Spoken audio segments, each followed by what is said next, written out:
నమస్తే మిత్రులారా, 71 రోజుల గో ఉద్యమంలో ఈరోజు 43వ రోజు. గోశాలలు పెడుతున్నాము, డొనేషన్స్ ఇస్తున్నాము, ఆవులను కాపాడుతున్నాము అని అనుకుంటున్నాము. అయితే ఆవులు ఎందుకు తగ్గుతున్నాయి? ఎందుకంటే ఆవు రైతు దగ్గర లేదు.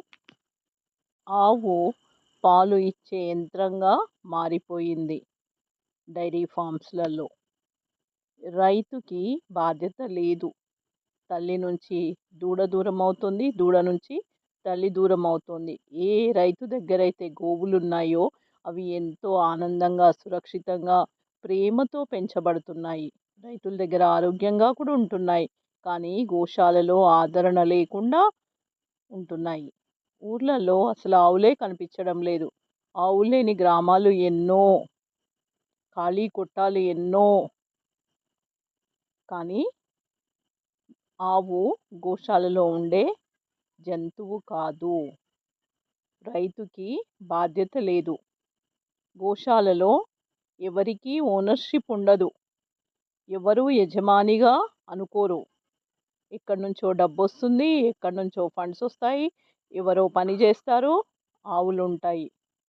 రోజు గడుస్తుంది కానీ వాటికి ప్రేమ కరువవుతోంది మిత్రులారా. ఆవు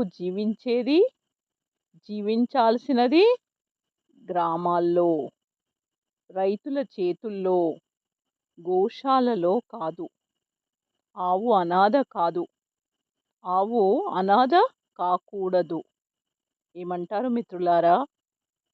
రైతు చేతిలో గోవులు ఎంత క్షేమంగా ఉన్నాయి చూడండి.